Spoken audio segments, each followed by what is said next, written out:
Selamat datang kepada seluruh teman-teman yang sudah menunggu episode terbaru kami karena kami agak mager ngupload ya belakangan ini ya. Karena kita lagi banyak project, kita banyak kerjaan yang lain. Karena YouTube ini ya sambilan lah, bisa kita bilang sambilan dan kita berharap bisa menghasilkan. Hari ini kita bakal bahas topik yang lagi ramai banget, yang lagi hits lah ya di kalangan developer apa ya? Developer secara umum ya, secara umum ya. Dimana Apple baru aja menjalankan bahasa apa ya? Jangan di-boom, getar. Oh ya. Apple baru aja menyelenggarakan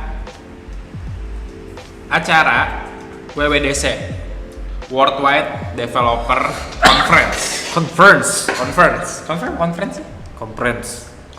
Orang Indo ya. Orang Indo. Agak susah. Pokoknya itu pertemuan antar developer lah buat bikin aplikasi. Apple ngasih tahu mengenai berbagai macam inovasi mereka dalam OS-nya ya, dalam OS barunya mereka. Nah, yang menarik kemarin itu adalah Apple ngebuka semua API update terbaru mereka ke developer. Apa sih dampak dari Apple ngebuka API ke developer? Dampaknya kayaknya dampak lah pertanyaan ini. Kata-kata sih bukan dampak ya. Jadi kayak apa kemudahan dari developer ketika API-nya bisa diakses. Ya. Otomatis kan kayak kalau nggak salah tuh apa cuaca, email, terus juga kamera yang bisa terhubung. Kayak sekarang kita kebetulan lagi pakai yang iOS developer beta 16 ya. Continuous camera. Continuous camera. Itu juga udah ada di Mac-nya berarti. Sudah. Nah, di Mac kita juga itu udah pakai OS yang baru. Di iPhone kita juga kebetulan kita ngerekam pakai iPhone XR. Udah kita pakai juga iOS developer beta yang baru iOS 16. Oke. Kalau yang iPhone 7 nggak bisa update. Ya, betul. iPhone 7 nggak dapat. iPhone 7 nggak dapat, iPhone 6s nggak dapat. Jangan dibang. iPhone 6s nggak dapat, iPhone 7 nggak dapat kesian. 8 dapat. Nah, ngomong-ngomong masalah Apple ya, ngomong masalah Apple. Mereka kan ngeluncurin produk baru pas WWDC ini. Produk barunya itu berupa MacBook Air M2. Proses barunya M2. Sudah M2 ya. Sudah M2. Di mana M1 dihancurin sama mereka bahasa-bahasa di build up lebih gede. Ya. Tapi kalau dibanding sama M1 Pro, prosesor M2 itu lebih kecil. Jadi otomatis kualitasnya nggak akan lebih dari M1 Pro, tapi di atas sedikit M1, sekitar 30-40%. Oke. Ini MacBook lu apa? Intel. Masih sampah. Intel Inside. Intel Core.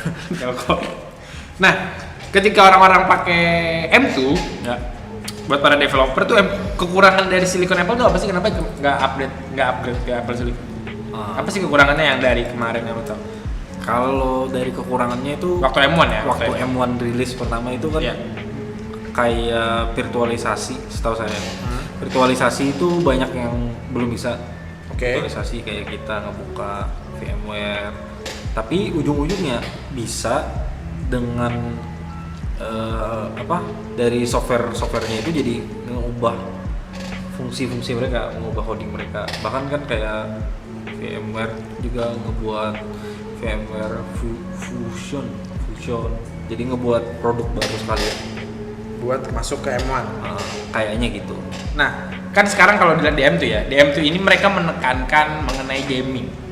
Ya, Gaming. Nah, menurut pandangan lu, ya, dengan Apple ngebuka pasar gaming, gimana pasar PC? Laptop. Kayaknya sih kalau kita lihat ini Ji, kayak kalau yang nguasain ini kan ada ROG, Asus, ada Alienware, Acer Predator, TUF kalau yang miskin, TUF Gaming. Nah, itu mereka itu kan kenapa jadi powerful, karena kenapa jadi bisa menguasai pasar, karena mereka itu kebetulan gamenya rilisnya di Windows. Di Mac nggak ada kan? Gamenya nggak ada di Mac. Nah, sekarang kan udah mulai ada nih Capcom udah mulai ngelangkah ke Mac. Dengan rilisan pertamanya itu Resident Evil 8. Oh, mantap itu. Ya, Resident Evil 8 yang kemarin main sih ya. Nah, download kita. Kan Resident Evil 8 rilisan pertamanya mereka. Tapi harus M2 ya? Enggak, M1 juga. M1 juga. Semua jadi di Semua yang Mac M. OS sekarang bisa. Semua yang M atau Intel juga? Intel juga. Oh, menarik. Jadi kayaknya semua MacBook itu udah bisa buat main game. Jadi gamenya disediain buat OS Mac gitu. Ya. Berarti lebih ke arah buildernya. Ya, secara keseluruhan. Nah, maksudnya gini loh. Kan Mac jelas ya, maksudnya kita pakai Mac karena performa dengan harga yang sama ya. Jauh lebih bagus Mac dibanding Windows. Ya kan di reason kenapa kita kebanyakan pakai Mac. Hardware compatibility. Iya, apa? Hardware apa? Compatibility. Itu apa? Kurang ajar. Itu kayak penguasaan si OS-nya sama si hardware-nya itu sinkron. Nah, lebih mudah kan? Lebih mudah. Nah, jadi ketika kita pakai Mac, otomatis kan lebih nature lah ya bahasa kasarnya. Lebih umum, lebih terasa mudah gitu. Nah, kalau dunia gaming juga dikuasain sama Apple, berarti tantangan buat PC gimana? Gue ngelihat masa depan PC gaming murah mulai hancur.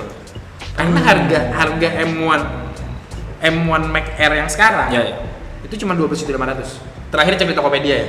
Oke, bekas baru. Baru. Jadi gini, sebetulnya kan Steam itu dari dulu tuh sudah bisa di Mac Steam. Ya, beberapa game itu sudah ada yang di support di Mac juga. Nah, tapi kayaknya untuk orang yang suka gaming dengan konsep wahnya Predator, ROG, bentuk laptopnya itu kan warna-warni. Kayak ada lampunya, ada tulisannya, terus kayak ada sangar-sangarnya.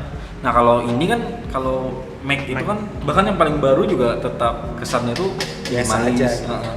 Kayaknya mungkin kalau dipakai orang buat main game berpindah ke Mac itu masih kecil sih. Kecuali mungkin kalau performanya menarik loh. Kalau performanya menarik ya kayaknya menarik sih. Tapi kan sekali lagi kita berarti bahasanya itu mengubah orang yang Windows ke Mac. Iya sih. Iya. Apalagi data main menyatakan problemnya Mac itu cuma nguasain 15% pasar. Apa 10% gue lupa. Itu. Main problemnya itu kan ketika orang baru dari Windows ke Mac itu banyak tuh yang harus dipelajari. Iya. Jadi bukan cuma soal OS-nya sih. Oke, nah menurut lu nih dalam MacBook Air yang baru, MacBook Air yang baru kan tampilannya mirip Mac yang harga 30 juta. Ya. Yang layar depannya ada poni lah kayak iPhone baru iPhone 11, 12, 13 lah gitu. Ada poninya. Menurut tanggapan lu gimana masalahnya? Maksudnya itu kan cukup mengganggu apa ya? Iya. Point of view ya? Iya. Terutama kayaknya kalau kita di bagian desain ya. Iya. Kita di bagian desain itu kan kayaknya kita perlu mau ngedesain ada apa kayak gitu di atas, kita harus nurunin sih kayaknya. Harus kita scroll dulu Windowsnya buat ngeliat di bagian situ. Ya. Ya sih ketutup soalnya. Ketutup. Tapi itu layarnya jadi lebih tipis apa gimana sih? Atasnya. Bezelnya lebih tipis. Bezel-less. Iya sih. Kayaknya masalahnya di situ sih. Itu kan sama kayak masalah-masalah yang di iPhone dari 10. Kalau nge-coding bakal masalah. Nge-coding kayaknya harusnya enggak sih. Kalau nge-coding untuk ngedesain UI-nya mungkin ada. Kenapa? Ya kan, misalnya kita jadi kita harus mikirin lagi Mac yang kayak gitu ya. Jadi misalnya harus ada fungsi apa kayak itu di atas itu. Karena kita pakai itu, kita harus minimize Windows-nya, kita turunin sedikit. Baru masuk lagi ya. Ya agak ribet ya guys buat melakukan hal itu. Nah tapi gini, kan M1 dari M1 dari M1 ke M2 MacBook Air itu nggak pakai kipas. Oh, nggak pakai kipas? Nggak pakai kipas. Oke. Tidak pakai kipas. Yakin tuh? Nggak pakai kipas, udah 2 tahun. Artinya kan prosesor Mac sudah menyatakan mereka capable untuk tidak menggunakan kipas. PD. Oke. Nah, menurut pandangan lu yang udah pakai Mac tapi Intel. Intel sih. Iya kan, Mac tapi Intel. Belum ada uang sih. Nanti kita. Buat lu yang udah pakai Mac tapi Intel. Ya. Menurut pandangan lu gimana? simpelnya gue nyalain nih, Ya. lo udah bisa masak telur sih boy. Mac panas itu. Sepanas itu sih. Bahkan kan memang Mac itu nggak pernah nge-lag. Bahkan kalau ada nge-lag itu cuma dia simpan di single thread di satu aplikasi. Beda sama laptop gue ya. Beda Lag sama per Windows. 30 menit sekali. Beda sama Windows. Nah, sekarang dia memang nggak pernah lag apabila di ruangan ber-AC dan laptopnya dingin. Ketika dia menyentuh suhu tertentu, aplikasinya memang nggak lag, tapi OS-nya stop. Jadi Mac juga bisa blue screen. Bukan blue screen nih, tapi Reset. kayak iya, jadi dia tuh diam aja, nge-freeze sama kursor tuh nge-freeze dia diam. Freeze diam. Kalau kita tungguin sampai dingin nanti gerak kursor patah-patah. Yang kayak Windows biasa. kayak Windows biasa. Patah-patah terus nanti normal lagi kayak gitu. Kalau panas dia kayak performanya turun jauh. Nah kalau misalnya kita tidak di ruang ber-AC, lu pernah pakai guard di ruang ber-AC? Pernah di WiFi outdoor kan. Outdoor WiFi ID gitu. Ya, WiFi. Itu gimana? Kacau sih. Buka Chrome aja. Kalau Kenapa pakai Safari? pakai Safari dulu. Sekarang pakai Chrome. Kalau kita buka Chrome aja, itu dengan kondisi yang sudah panas banget ya, bahkan kita naruh tangan aja kan sudah nggak nyaman tuh, sudah panas banget tuh di itunya. Itu dia nge-lag sih, kayak gini, tek, habis itu normal lagi, terus nge-lag lagi, kayak nge-freeze frame-nya tuh frame drop. Dia pakai kipas. Itu yang pakai kipas dengan konsumsi kipas Temennya nggak pakai kipas. yang nggak pakai. Atau apa jangan-jangan perusahaan Apple menyadari orang miskin yang nggak punya AC nggak bisa beli produk mereka? Atau maksudnya ini Ji, siapa tahu di M1 M2 masalah itu sudah di-fix. Tapi nggak, laptop lu kan MacBook versi Intel terakhir kan? Intel terakhir. Intel terakhir sebelum M1 ya? Sebelum M1. Jadi lu beli ini, beberapa bulan kemudian M1 keluar. Ya kan, M1 keluar gitu. Ya. Maksudnya kan prosesor apa ya? Karena gini loh menurut pandangan gue ya. Prosesor laptop itu enggak semudah prosesor handphone. Karena kan laptop memang kita digunakan untuk tas-tas berat ya. Kecuali emang apa Mac Air mau difokusin untuk tas yang super ringan. Sedangkan M1 di Mac Air sekalipun performanya beda tipis banget sama yang di Mac Pro yang harga 23 juta. Kalau Mac Pro yang harga 30 juta mungkin beda cerita ya. Mac Pro harga 30 juta kita ngomong 30 juta. Di Mac Pro yang harga 23 juta yang juga punya kipas, performa Mac Air sama gitu. Artinya kan Mac Air juga dirancang untuk yang melakukan banyak hal gitu ya, banyak hal gitu. Meskipun mungkin tasnya nggak seberat itu ya. Iya. Tapi tas berat kayak editing video, doing a lot of things lah. Karena kan kenapa gue yakin Mac Air dibikin untuk ngelakuin doing a lot of things juga. Karena kan sekarang RGB color warna layarnya itu sekitar 1 juta apa 1 miliar gitu, gue lupa. Iya. Wah sekitar segitu, dinaikin lah dari yang awalnya cuma berapa ratus ribu jadi berapa juta gitu. Artinya kan itu untuk fokus editing foto atau video, iya kan? Foto atau video berat dong, iya kan? Apalagi kalau kita pakai bicara ProRes ya. Nah, karena kan terakhir kita render ProRes 100 GB, 150 GB aja. Itu render loh. Artinya kan itu berat. Dan di prosesor M2 ini mereka ngasih kemampuan untuk ProRes juga. Mereka nambahin decoding ProResnya. Kalau yang ini dari Air sama ke Pro-nya yang M1 M2 itu sama prosesornya apa gimana? Prosesor sama, tapi secara upgrade Mac Pro-nya upgrade-nya dikit banget. Jadi kayak lu rugi kalau lu beli Mac Pro menurut pandangan gua. Keuntungan Mac Pro itu cuma di titik lu dapet kipas. Dah gitu doang gitu. Sedangkan di Mac Air dapat MagSafe. Kan ini kan cuma pakai Type-C ya sekarang. Yang ini. Nah, kalau itu dapat MagSafe. Jadi Type-C-nya ada 2 bisa dipakai. Ini tuh Type-C-nya berapa? 2 doang. 4. Ini versi berapa? 4 apa 2 sih? Type-C-nya 4. Oh, 2 kiri kanan. 2. Nah, ini kan ada 4. Nah, kalau itu kan kalau Mac Air biasa kan 2. Mac Pro yang biasa juga yang 23 juta itu 2 juga kalau nggak salah ya, kalau nggak salah. Jadi kayak agak rugi gitu loh kalau lo upgrade ke MacBook Pro dengan harga 23 juta. Enggak. 22 juta kalau nggak salah. Bukan ada $100 aja. Jadi kayak mending Mac Air karena desainnya baru, layarnya lebih bagus, tapi nggak pakai kipas. Nah, kalau membuka dari pengalaman sebelumnya, Ya, waktu zaman Intel, zaman Intel itu perbedaan Air sama Pro. Kalau Air itu walaupun misalnya prosesor kita hampir sama tuh, tapi kalau kita operasikan misalnya kita nge-run Android Studio ya, atau kita nge-edit sesuatu tuh, keras aja. Dia ada RAM-nya cepat penuh, prosesornya cepat full kayak gitu. Walaupun kayak hampir sama. Terus yang pasti berbeda itu di baterai. Ya, yang ini baterainya emang. Yang Mac Pro itu 20 jam. Iya. Yang Air 18. 18 jam anjing. Iya. Nah itu perbedaannya paling sering kalau dulu itu di Intel itu di baterai sih. Tahanan baterainya berarti. Ketahanan baterainya. Itu udah terlalu Signifikan kalau Anda tidak bau colokan seperti saya. Benar juga. Nggak, tapi kalau kita bicara mengenai desain nih, Ya. bosan nggak sih sama desain Mac atau gimana menurut lu? Kalau Karena kan gua nggak tahu ya, menurut pandangan gua ya, desain laptop tuh sekarang ya tidak benar. Sama seperti handphone, Selalu desainnya kamera lebih besar, notch lebih kecil. Kayak oke lah, mungkin terakhir ada desain paling bagus itu dari Samsung Flip ya. Oke, itu udah beberapa. Samsung Fold sama yang Flip kan juga ada yang.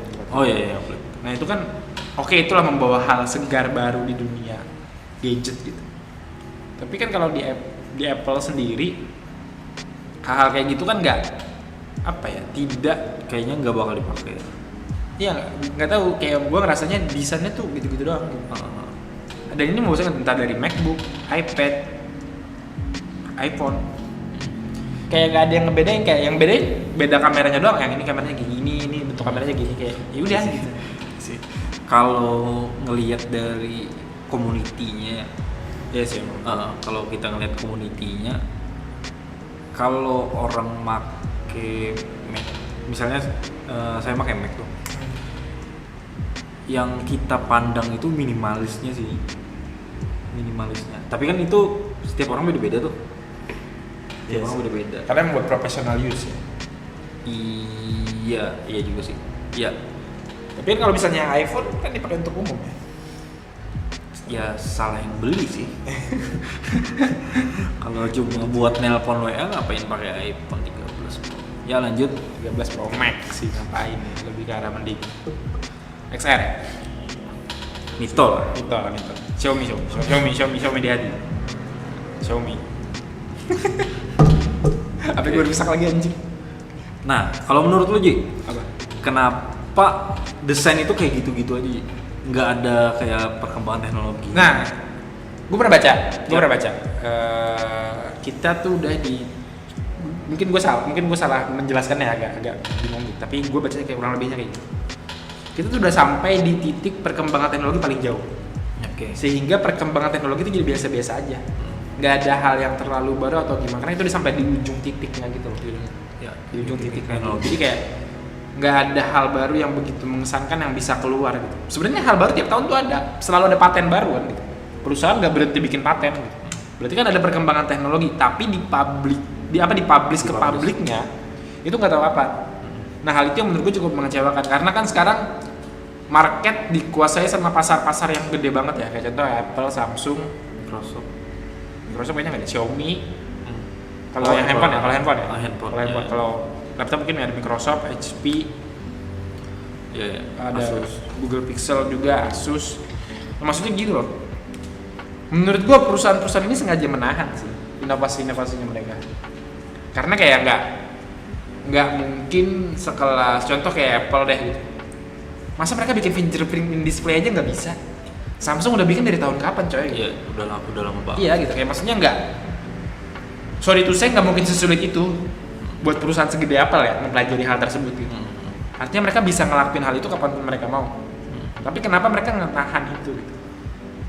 Atau bikin OLED atau bikin ya kita bicara Samsung lah, karena Samsung yang cukup leading di teknologi tersebut, cukup kreatif. Ya cukup kreatif lah. Kenapa Apple masih menahan teknologi itu menurut gue? Kayaknya sih dia mau menjaga kesan tuanya sih. Kalau gue lebih ke arah audiensnya goblok. Iya sih. Kalau nggak maksud gini, misalnya dia ngerilis juga tuh. Karena kayak contoh Samsung nih, sederhana nih, ya. Lightning tuh lambat coy. Oh, kabel. Dibanding Type-C ya, dibanding Type-C. Sedangkan Apple udah pakai ProRes. Mau sampai kapan? Meskipun memang kapitalisasi pasarnya Lightning itu miliaran dolar per tahun, $1 juta lah. Jadi kayak kalau mereka ganti dari Lightning cable ke Type-C, mereka bakal kehilangan market. Katanya sih kayak gitu karena 2024 itu Apple wajib ganti Type-C. Karena ada tuntut dari Europe apa gua nggak ngerti. Mereka wajib ganti ke Type-C, sehingga karena mereka ganti Type-C otomatis Lightning kan hilang tuh pasarnya ya kan gitu. Nah karena Lightning pasarnya hilang, makanya mereka ngebalikin MagSafe biar mereka bisa tetap jualan kabel charger. Katanya sih kayak gitu, karena kalau Type-C semua mereka kehilangan itu. Meskipun gua baca MacBook Air juga bisa dicas pakai Type-C, masih bisa dicas pakai Type-C, nggak harus pakai MagSafe. Type-C pun bisa ngecharge. Berarti emang di ujung teknologi ya? Di ujung teknologi menurut gue, karena kayak nggak ada perkembangan yang bikin gua hype secara teknologi itu nggak ada menurut gue ya. Terakhir Ford, Tapi gue pernah nonton di YouTube tuh 2025 kayaknya ada sih. Soalnya di YouTube berapa tahun yang lalu itu ada orang ngaku dari tahun 2025. Ada tuh 25. apa Jadi dia kan ngaku tuh. Ya siapa tahu ya kan. apa 2025 ada apa? Nah, Ada apa 2025? ya ngaku aja, siapa tahu kan 2025 ada mesin waktu. Terus HP kita bisa moto mundur ke 4 tahun yang lalu kayak gitu kan. Gue ada handphone bisa teknologi apa nge-scan tulisannya langsung gitu aja, gue udah senang banget. Oh iya. Kayak misalnya kayak yang papan tulis di foto jadi scan gitu. Itu udah teknologi yang paling bagus menurut gue. Apalagi ditambah yang sekarang kayak kamera handphone bisa gantiin kamera laptop yang sampah. Itu kayak ngalah kadarnya. wow gitu. Kenapa mereka nggak itu bikin itu dari dulu? Sehingga kamera laptop bisa kenapa nggak kamera laptop aja yang dibagusin? rugi dong perusahaan. Itu sederhana. Karena gini, laptop tuh tipis. Otomatis kan, tapi yang baru tebel sih, nggak tipis lagi. tapi nggak setebal itu. Even tebal pun nggak setebal handphone. Iya sih. Nah maksudnya kan berarti apa namanya? Pertama kamera harus super tipis. Otomatis kan lapisan apa Layarnya. ya? Bukan layar, apa namanya? Lensa kamera belakang segala macam nggak bisa sebagus itu gitu. Ya. Terus juga ngapain nambahin kamera yang bagus kalau kamera handphone bisa jadi kamera laptop? Itu kayak killing two birds with one stone anjing. Bahkan kalau menurut gua mungkin kedepannya Mac bakal ngilangin kamera laptop sih. Iya. Terus mereka bakal fokus. Ya, gua padahal kayak gitu. Arahnya Ya. Jadi kayak mereka ngilangin kamera laptop, jadi lebih tipis lagi tuh. ya lebih tipis lagi. Bezel tuh juga nggak pakai bezel. Jadi pakai kamera full, kamera handphone semua. Karena ya menurut gua lu bisa beli MacBook, pasti bakal beli iPhone ya. Jarang orang beli Mac tapi nggak punya iPhone tuh. Tapi sebelum itu Apple harus memenuhi satu syarat. Apa? Baterai iPhone harus diperpanjang. Pertama, baterai iPhone 13 Pro Max. Itu baterai yang paling tahan lama dibanding seluruh handphone. Katanya kan Enggak, itu memang benar. Di YouTube segala kan macam. baru rilis. Enggak, 13 Pro udah lama. Hah? Dibanding Samsung yang sama ini ya. Maksudnya Samsung kan ada Samsung Galaxy Ultra tuh. Masih kalah sama 13 Pro Max. Pokoknya yang 13 Pro Max itu bisa nembus 2 hari. Sama kayak normal. Main PUBG. Kalau main PUBG, main gaming segala macam ya nggak punya, saya jadi nggak tahu. Tapi kalau leading industri baterai iPhone Sudah naik. sudah bagus sih menurut gue ya, sudah bagus banget. Cuman karena handphone Anda aja handphone 2 XR. Iya.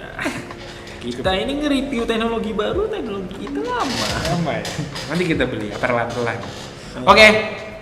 Paling sekian dari podcast kita hari ini, membahas mengenai WWDC dan hal-hal di dalamnya yang cukup sedikit gambaran lebih jauhnya dan sedikit tentang mesin waktu. Sampai jumpa di podcast selanjutnya. Terima kasih guys. Kembali bertemu. Oke.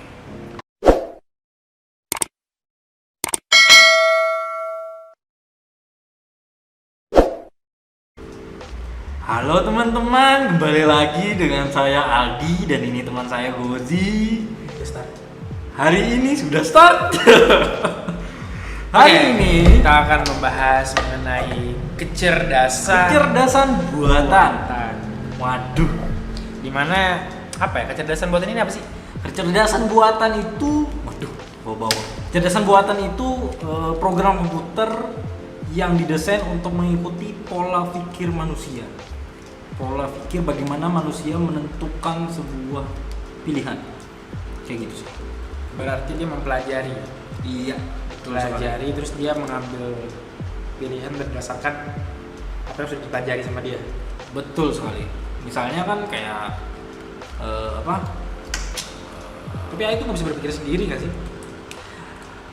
Targetnya itu ya? ada skopnya, ada batasannya. Tapi percaya nggak sih AI itu bisa mengambil alih dunia? Nah itu menarik ya. Menarik sekali. Menarik. Age of Ultron misalnya. Gue juga mau bahas itu tuh. Oke. Tron. Sebenarnya AI itu menurut gue ya, AI mengambil AI mengambil alih dunia segala macam itu hoax teknologi sih. Menurut gue ya. Oke. Karena gini, konotasi AI mengambil alih dunia tuh apa yang karena AI itu punya algoritma.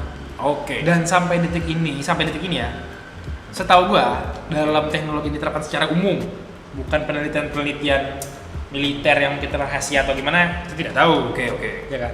Tapi secara penelitian umum yang ada diterapin di masyarakat sekarang, kalau kita bicara mengenai AI, itu sebuah hal yang diromantisasi di film menurut gue. Kayak AI yang terlalu pintar segala macam, dilebih-lebihkan di film.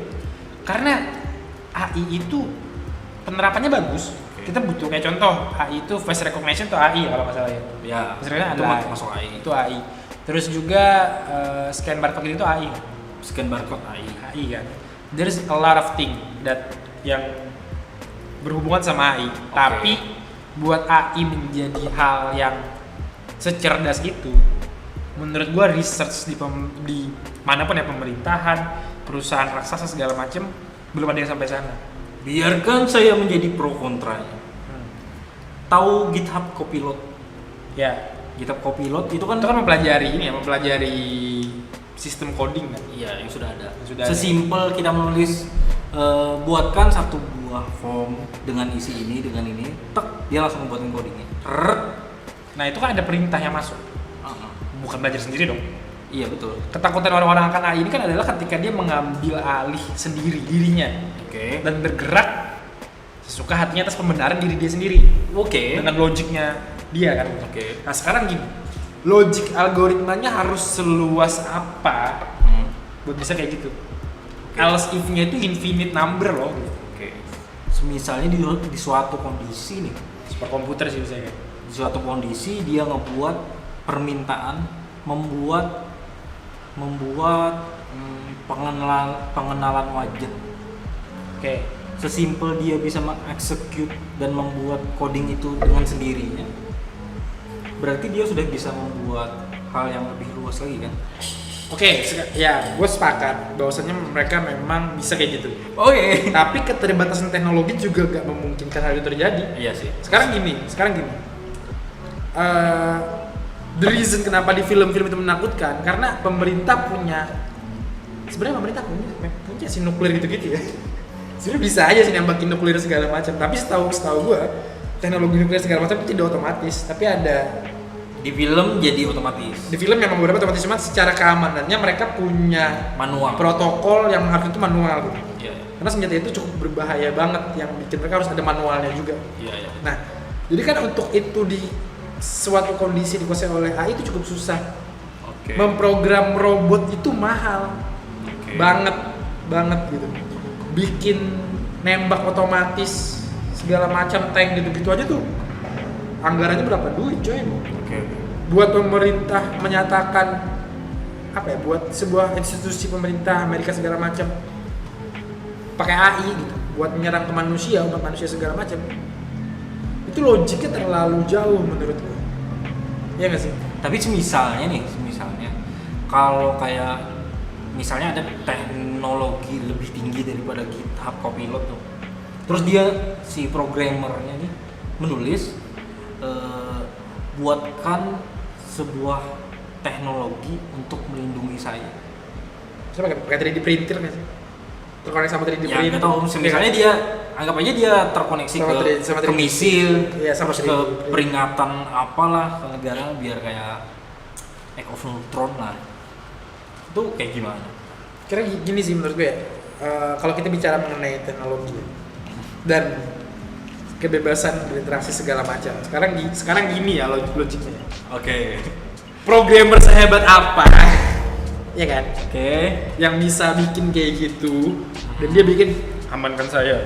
Amankan saya. Iya kan? Karena gini, hampir rata-rata programmer yang hebat itu udah direkrut sama instansi coy. Instansi yang hebat juga. Yang hebat juga dan gajinya juga gitu kan. Banyak gitu. Nah, sedangkan kalau kita berbicara mengenai kecerdasan buatan secara kayak tadi yang menunjuk, maksudnya gini deh, robot deh, kita bicara robot gitu kan, kecerdasan buatan cenderung diterapin ke robot biasanya ya kan, diterapin ke robot segala macam.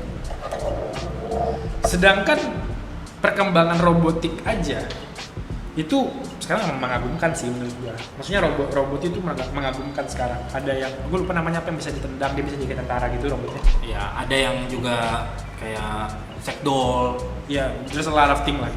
Tapi harus diingat juga mahal. Iya, mahal. Mahal banget gitu. Nggak bisa semua orang beli. Nggak bisa semua orang beli gitu. Ya. Kita aja research robot berapa? Nggak bisa aja bisa. Iya kan gitu. Kita research robot aja sebenarnya bisa, tapi anggarannya coy. Wow. Gitu. Robot tuh mahal. Robot tuh nggak semurah yang dibayangkan orang-orang kayak wah bikin kayak Iron Man nih bisa gitu-gitu. Cuy, bikin Iron Man beneran tuh. Iya. Mahal. Maksudnya di filmnya pun Tony Stark bilang itu mahal gitu. Iya, betul. Ya kan itu mahal gitu, itu nggak murah. Sekarang kecerdasan buatan untuk melawan Sesempurna itu untuk melawan otak manusia. otak manusia itu nggak Yang natif. sebenarnya gini, gua sepakat komputer bisa lebih pintar dari manusia Oke. di beberapa hal tertentu karena komputer bisa fokus. Iya. Manusia butuh multifungsi. Oh.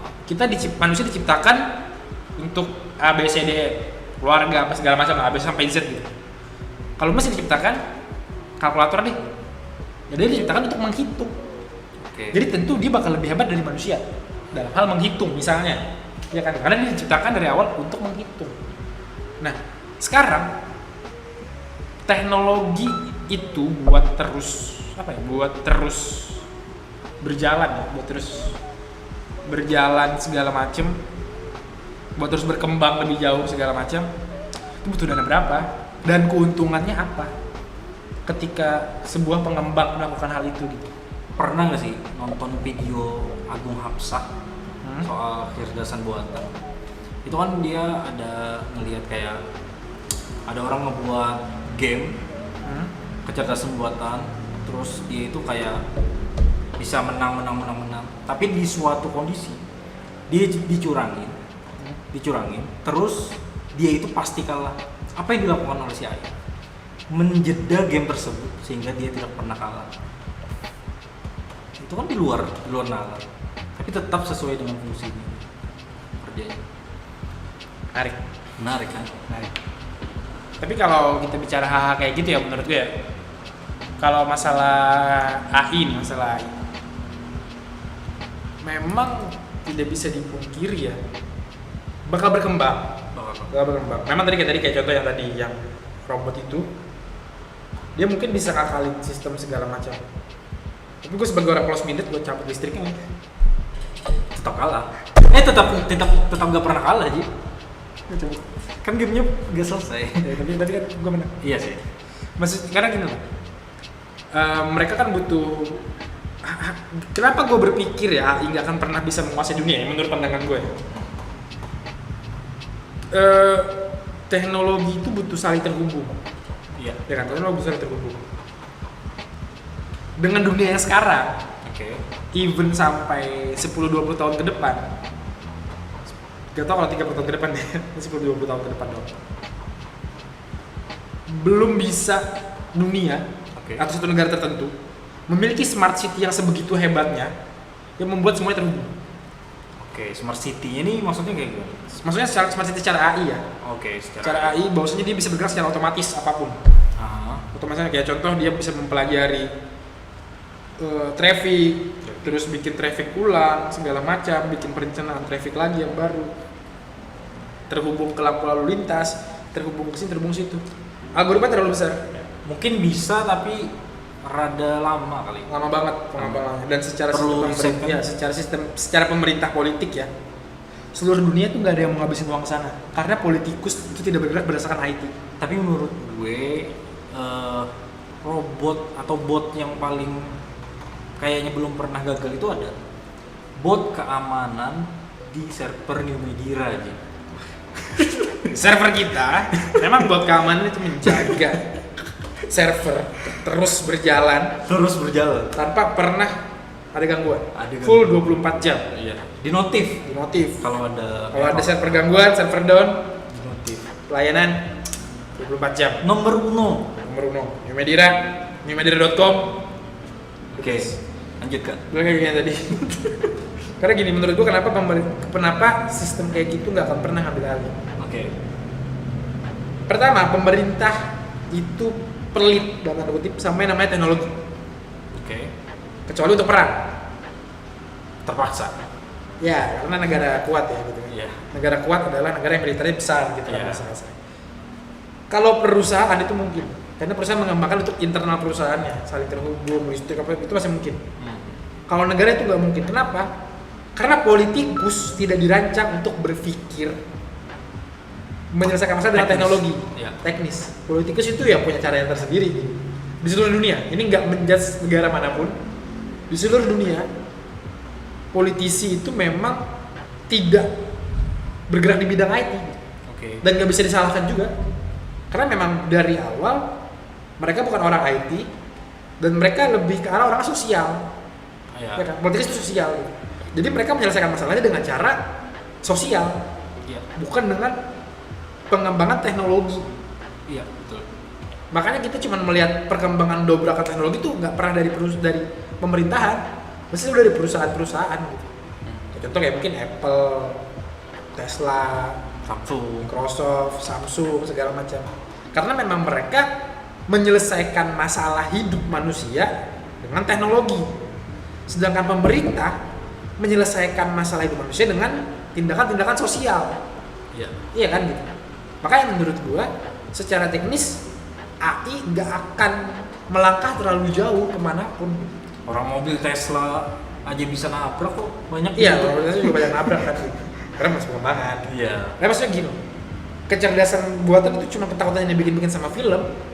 Karena memang pemerintah sangat kecil kemungkinan untuk menerapkan full AI. Di Indonesia penerapan teknologi secara umum ya itu masuk cepat loh di negara Asia ya, dalam hybrid antara teknologi dan sistem pemerintah. Itu cukup cepat dan semua orang masih bilang Indonesia terlambat loh. Padahal secara data Indonesia cepat. Secara data Indonesia cepat. Pemerintah cukup tanggap dan sigap dalam menyelesaikan berbagai macam masalah dengan IT. Maksudnya pemerintah itu sudah mulai mengarah ke arah sana. Tapi masyarakat umum yang melihat membandingkan dengan perusahaan selalu bakal beranggapan kalau pemerintah itu lambat masalah itu. Padahal mereka nggak tahu kalau pemerintah itu fokusnya bukan dia, mereka orang sosial. Iya kan gitu. Politikus itu sosial bukan IT. Nah, balik lagi kecerdasan buatan, ya perkembangannya di pihak pemerintah yang mau mengambil alih segala macam itu kecil banget. Anggarannya nggak kebayang. Iya nggak sih? Dan yang ngerjainnya juga. Yang ngerjain juga nggak kebayang. Karena sistem pemerintah itu gede. Negara coy. Sesederhana kita ambil contoh negara kita Indonesia ya. Menghubungkan satu pulau ke pulau lain segala macam, terus lu punya satu AI pusat. Wah, itu algoritmanya dewa nggak sih? Iya kan? Artinya kan hal kayak gitu beyond the limit. Menghubungkan pakai jalur kereta aja susah. Iya kan gitu. Maksudnya contoh ambil daerah kita Kalimantan Selatan, Banjarmasin. Keretanya belum ada di sini coy. Ya. Kayak kalau ngeliat kereta di luar itu kayak bangga. Wah gitu. Wah keren kereta. Tapi kan pemerintah kalau secara pembangunan struktural IT di per dinas hampir semua itu sudah punya website gitu. Maksudnya itu cepet gitu. Ya. Jadi kayak di satu sisi kalau kita lihat secara perkembangan dibandingkan dengan negara-negara tertentu ya, pemerintah Indonesia itu cepet. Tapi kalau kita bandingkan sama perkembangan teknologi sekarang atau di atau di perusahaan-perusahaan segala macam, ya pemerintah bakal terus ketinggalan menurut gue. Jadi tergantung pembandingnya. Iya, karena masyarakat membandingkan tidak apple to apple. Iya. Masyarakat kita tuh membandingkan ya semuanya adalah Apple tuh Samsung. mereka kan melihat kayak, wah ini pemerintah harusnya kayak gini nih, harusnya kayak gini. Padahal secara lajur jalannya, ya pemerintah tuh udah benar sih menurut gue ya, udah benar mengarah ke kecerdasan segala macam. Kita udah mulai mengarah ke sana. Smart city tuh mengarahnya ke sana. Tapi pasti lambat. Karena apa? Karena pemerintah ada struktur organisasi juga segala macam. Yang panjang. Iya, ada anggaran lah, apalah inilah. Setuju ini. Iya, pajak ini itu segala macam, bagaimana efektivitas, banyak hitung-hitungan lah ya. Itu yang memperlambat juga, dan ya memang itu sistem tata negara gitu. Nggak bisa disalahkan juga. Jadi apalagi apakah kecerdasan buatan bisa mengambil alih dunia? Hoax. Kalau saya mungkin Kecil banget. Itu di 2.200, 2.300 lah. itu. Kira tadi closing statement. Iya kan? Nggak, maksudnya tapi Oke, sip. Ya mungkin sekian dari kita mengenai pembahasan kecerdasan buatan Hari ini. AI. Dari kami orang yang close minded. Close minded di podcast kami yang insya Allah update tiap hari. Terima kasih guys. Jadi kembali lagi bersama bukan podcast ya, videocast. Ya pokoknya akun YouTube lah, channel YouTube kita. Kita hari ini akan membahas mengenai topik baru yaitu bedah ide. Dimana kita akan membedah ide dari pengalaman kami sebelumnya mengenai gimana eksekusi ide itu bisa berhasil atau enggak. Dalam teknis ini kita bicara mengenai startup ya, ide-ide startup. Ide startup. Karena kita sebagai perusahaan IT yaitu New Medira, kita sering membuat sebuah aplikasi, website segala macam untuk klien-klien kita, dan kita memiliki beberapa koreksi biasanya terhadap ide-ide klien. Meskipun kita nggak pernah bilang idenya jelek atau apapun, kita hanya memberikan koreksi dan masukan. Dan semoga koreksi dan masukan kita bisa membantu klien-klien kami ataupun para penonton-penonton sekalian untuk menentukan apakah idenya memang worth it buat dieksekusi atau enggak. Iya, betul ya kan gitu. Nah, kita akan bahas hari ini yang paling hits ya di daerah. Terutama kan kita bisa lihat nih sekarang yang lagi booming banget namanya adalah Goto. Apa itu Goto? Goto itu gabungan antara Gojek dan Tokopedia ya. Gojek dan Tokopedia. Tapi di sini kita cuma bakal bahas mengenai Gojek. Tapi bukan Gojek sebenarnya. Ojek online. Bisnis ojek online. Kan ada banyak tuh, ada Maxim, Grab, ada macam-macam lah.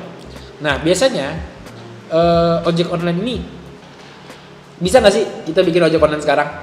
Kalau kita bikin ojek online sekarang, kesempatan bisnisnya gimana sih? Apakah kita harus bakar duit sebanyak-banyaknya?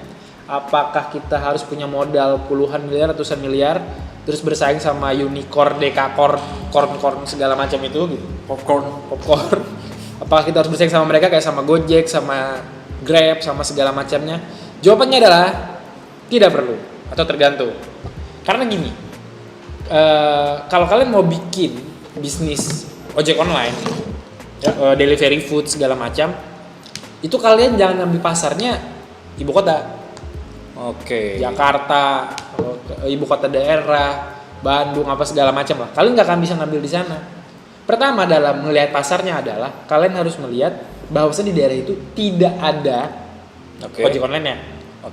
Di daerah kita di Kalimantan Selatan itu di daerah kita kan kita. Daerah kami di Kalimantan Selatan itu ada beberapa daerah yang Gojek nggak masuk di dalamnya, Grab juga nggak masuk di mereka, tapi akhirnya keluar sebuah solusi baru yang model bisnisnya Hampir mirip. kurang lebih sama bahkan. Sama Gojek, Grab segala macamnya. Dan valuasi bisnisnya itu lumayan menjanjikan ya. Maksudnya lumayan besar gitu, lumayan banyak keuntungan di situ kita lihat. Gitu. Tapi memang banyak hal-hal yang harus diatasi terlebih dahulu. Betul. Misal contoh nih, yang bakal ribet ketika kalian mau bikin startup ojek online atau hal berbau Gojek segala macam. Satu, Yang pertama itu kalian harus melihat apakah pasarnya siap. Apakah memang di daerah itu kelas ekonominya dalam tanda kutip sanggup untuk orang-orangnya itu bayar dalam hal pesan makanan, nganter pergi segala macam gitu. ongkirnya lah. Iya, karena beberapa daerah itu orang-orang tidak, contoh gini, mobilitas daerah-daerah kecil, daerah-daerah yang dalam tanda kutip agak jauh dari ibu kota, itu mobilitas orang-orang tuh kecil. Maksudnya mobilitasnya kecil gimana? Mereka itu biasanya sudah pada punya motor, pada punya mobil. Jarang mereka butuh motor atau mobil. Yang paling umum biasanya itu bermain di konsep bisnis delivery makannya doang. Ya, iya kan? Bermain di bisnis delivery makannya doang. Nah, tapi ketika kalian bisnis delivery makannya aja, kalian juga harus ngelihat lagi apakah memang daerah ini cukup banyak masyarakatnya yang mau bayar itu.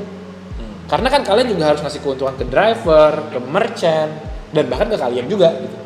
Karena kita bicara konsep bisnis di sini adalah yang tidak bakar uang ya.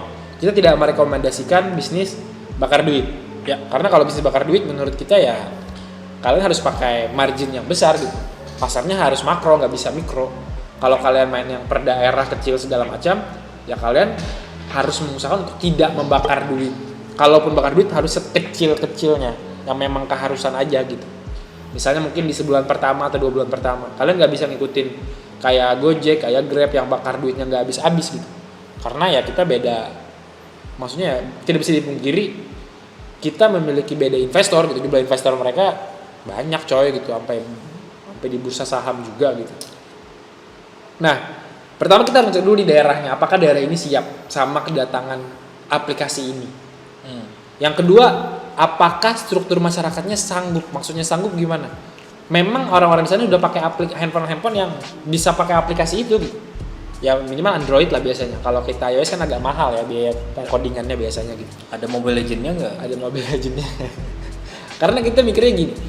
Karena kalau daerah dalam tanda kutip tertinggal banget juga, kalian naruh ojek online di sana buat delivery makan segala macam, ya kalian juga bunuh diri gitu. Secara analisa pasarnya, kalian harus melihat lagi apakah masyarakat di sana memiliki ekonomi berlebih. Contoh di daerah sini, 2 daerah yang ada ojek yang ada delivery makannya itu daerah yang terkenal sama batu baranya. Tambang batu bara segala macam, ada sawit segala macam. Jadi bisa dijamin masyarakat di sana uangnya sangat banyak sekali. Untuk mereka gabut segala macam terus beli makan tuh gampang gitu. Mereka punya uang yang berlebih. Secara studi masyarakatnya menyanggupi akan hal itu. Karena di sini kalian harus paham, kalian itu memberikan sebuah ide baru yang menyatakan kayak kalau kalian mager lu bisa pesan makan waktu tempat kita loh gitu. Sedangkan beberapa orang kayak contoh nih, ya nyokap gue deh, ibu gue sendiri bakal bilang pesan Gojek tuh bego anjing. Karena apa? Maksudnya gini loh. Wow. Kenapa dibilang bego dalam tanda kutip ya? Karena mama bilang kayak, ya kamu masa malas banget sih cuma beli ke depan doang makan. Iya. Harga lebih mahal kan. Kamu cuma beli makan ngantri dikit harga lebih murah katanya. Bisa makan di sana. Maksudnya kita harus merubah pemikiran konvensional untuk paham bahwa ini mempermudah mereka. Mempermudah dulu gitu. Nah, kadang orang miskonsepsinya di sana gitu. Karena ya lu ada beda orang, bahasa kasarnya gini. Ada perbedaan setiap daerah, setiap ini ada beda level pendidikan, ada beda karakter orang, ada beda pemahaman masyarakat gitu. Ya sesederhana kayak nyokap gue tadi aja. Nyokap gue bakal bilang kayak ngapain pakai Gojek gitu. Ya. Tapi kalau gue kan kayak ya kan nurun sih ke anaknya. Ya jarang pakai Gojek ya. Gue jarang pakai GoFood sih sebenarnya. Tapi kadang-kadang gue pakai GoFood, kadang-kadang gue tetap pakai GoFood. Masih ada lah. Ya masih ada beberapa kali lah. Gitu. Kalau memang lagi mager banget atau lagi panas banget. Nah kalau nyokap kan kayak apaan sih panas doang ya lah. Anti banget. Apalagi kalau orang-orang di daerah juga biasanya kayak makan tuh mending bikin gak sih? Jauh lebih murah gitu. Iya kan gitu kayak bikin aja sih. Beli mulu. Kalau di daerah kayaknya yang dihindari itu lebih ke antrinya deh gitu. Lebih ke antri juga lebih ya? Ke antri sih. Kalau kayak di daerah-daerah itu kayaknya ya. Soalnya kan walaupun cuma ada 2-3 orang itu pun antri kan. Antri mager ya? Mager. Iya sih. Kayaknya sih ke situnya sih. Iya, kalau gue biasanya kalau pesan makan yang gue yakin tempat itu antri gue pakai Gojek. Nah kan, Iya kan? Kalau tempat yang tanpa sadar sih ya kayaknya gua yakin itu gua antri, gua bakal Gojek. Karena pemikiran nyokap tadi kan kayak ngapain sih? Nah, kalau yang kayak gitu-gitu kan cukup jadi masalah ya. Itu tuh cukup jadi masalah gitu. Kalian harus paham penetrasi pasarnya seperti apa, cara kalian masuknya seperti apa. Kemudian ada yang namanya rekrutasi driver. Kalian meyakinkan driver itu buat bekerja untuk kalian itu seperti apa? dan mengubah cara mereka. Iya, dan mengubah cara konvensional mereka. Maksudnya gini, oke mereka ACC nih semua. Oke, aku mau deh jadi driver. Dapat 20 orang driver misalnya. Ada yang pakai nggak aplikasi lo? Betul. Sekarang yang menjamin 20 orang ini terpenuhi ekonominya sebelum aplikasi kalian digunakan dengan luas gitu. Masyarakat gimana gitu? Ya. Lu ngegajinya gimana? Karena gini, Gojek itu baru dipakai halayak luas banget tuh sekarang. Gue ingat pertama kali gue pakai Gojek itu Betul. di Bandung waktu kita SMA, masih magang ya waktu itu ya. Kita magang udah lama banget. Masih problem double order. Iya, kita ingat banget waktu itu driver yang masih pendapatannya ada yang 14 juta, ada yang 7 juta. Masih yang kayak gitu tuh, masih yang drivernya masih pamer kayak, saya pendapatannya banyak loh mas gitu. Ya, betul. Kita suka nanya ke Gojek lah, karena waktu itu kita magang di perusahaan IT juga di Bandung. Kita SMA di Banjarbaru, kita pergi ke Bandung magang. Nah kita kan gak ada motor tuh, akhirnya kita naik Gojek.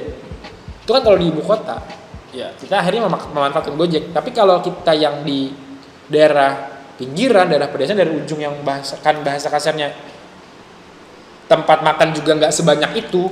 Nah bagaimana bisnis itu bisa beradaptasi di sana? Gitu? Itu pun dulu ojek kalau masih ingat kayak dihalangin sama orang Pangkalan. Ya.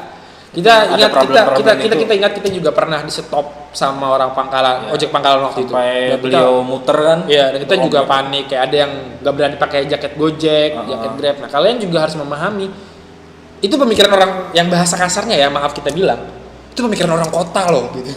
Iya. Ada yang konvensional. Maksudnya pemikiran konvensional tuh nggak dimanapun bisa terjadi gitu, bisa terjadi, jangan kaget. Gitu. Nah, kalian meyakinkannya seperti apa? Itu juga bakal susah banget penetrasi pasar. Makanya beberapa startup ojek online yang bisa menguasai pasar tuh menurut gua cukup hebat ya, sebenarnya cukup hebat gitu mereka penetrasinya. Tapi ya balik lagi, kalian harus paham dulu nih, daerah itu kira-kira mungkin nggak pakai aplikasi kalian, rumah makannya ada nggak nih ketika kalian ngasih itu gitu. Rumah makannya mau nggak? Mau nggak rumah makannya juga dipakai aplikasi kalian bagi hasil atau apapun lah gitu. Pernah waktu Pulkam kemarin orang rumah makannya bilang kayak ribet nih, banyak banget aplikasi, nggak ada yang masuk order. Iya kan? Soalnya di daerah itu ada kayak 5 ojek online. 5 ojek online. 5 ojek online. Bukan Gojek ya? Bukan. Pokoknya 5 startup ojek online. 5 startup ojek online. Soalnya nggak ada yang masuk. Nah kan? Dan driver juga kebanyakan double job gitu kayak. Driver yang ini sama. 5 startup ini drivernya sama anjing. Multi kaki.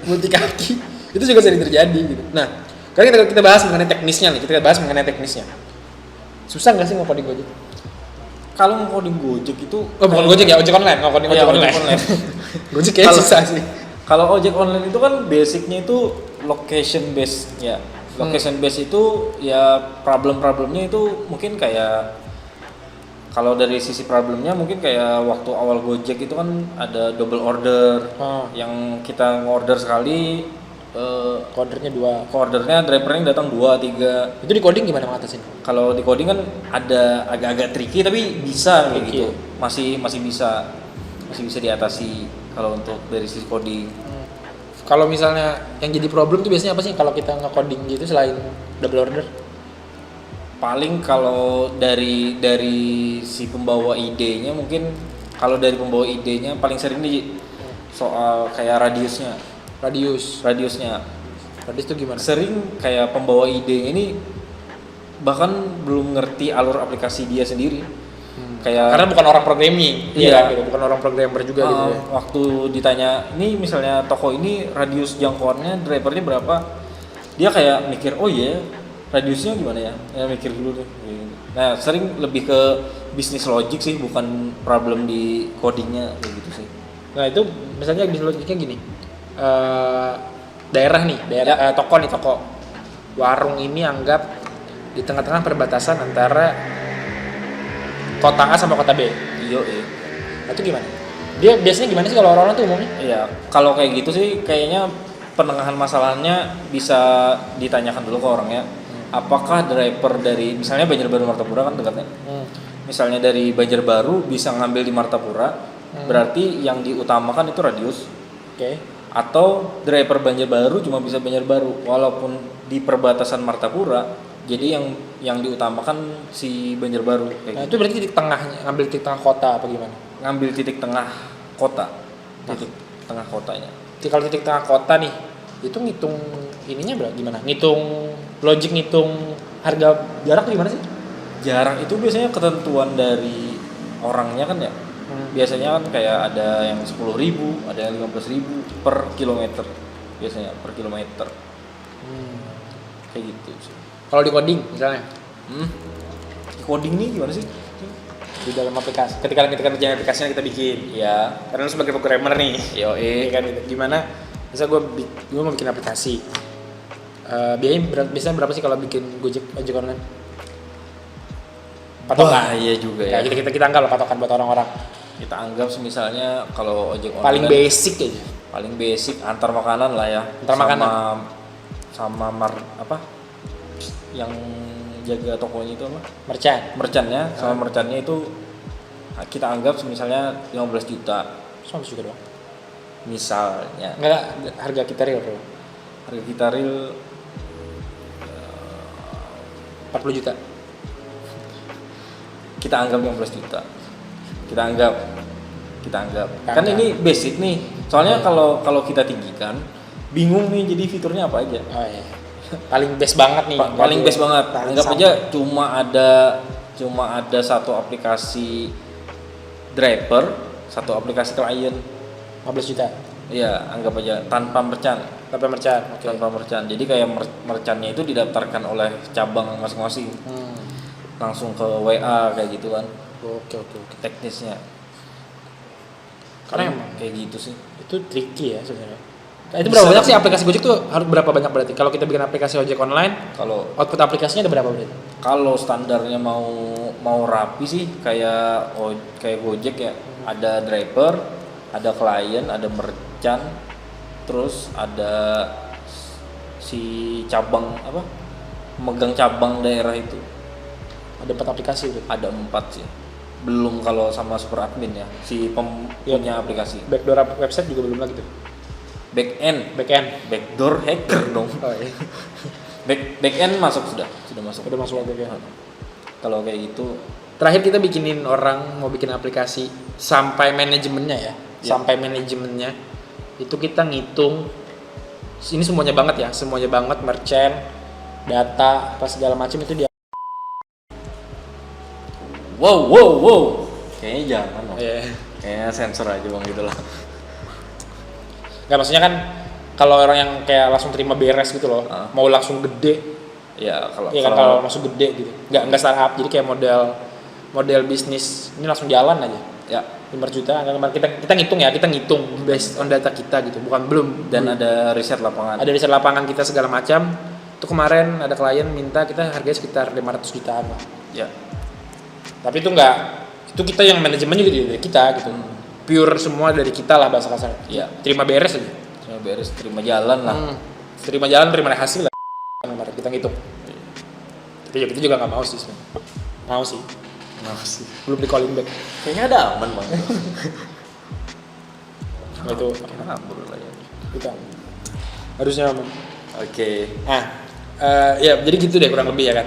Ketika kita bicara mengenai aplikasi ojek online itu sebenarnya cukup menjanjikan. Tapi ya balik lagi resikonya juga gede. Resiko buat gagalnya tuh gede banget juga ya. Maksudnya berbanding lurus lah kayak. Iya nggak sih? Ya. Tergantung ya dari analisa tadi Ji. Kelebihan di kita kan kita bantu analisa dulu tuh. Asarnya apakah ini cocok atau enggak. Soalnya kalau orang menganggap buatin aplikasi ini ya sebentar langsung selesai. Cuma ya kembali ke topik awal tadi bisa dipakai nggak? Iya. Maksudnya daerahnya siap nggak? Ini Kayak pasarnya gitu. di mana? Segala macamnya gimana? Gitu. Drivernya. Karena ya kalau kita bicara bisnis, kita bicara keuntungan kan gitu. Iya. Bukan cuma aplikasinya Bukan selesai. cuma aplikasi selesai. Kalau bikin startup buat keren, Ya ada yang lebih keren daripada bikin ojek Iya. online, banyak coy. Masih banyak. Laundry Laundry online ya?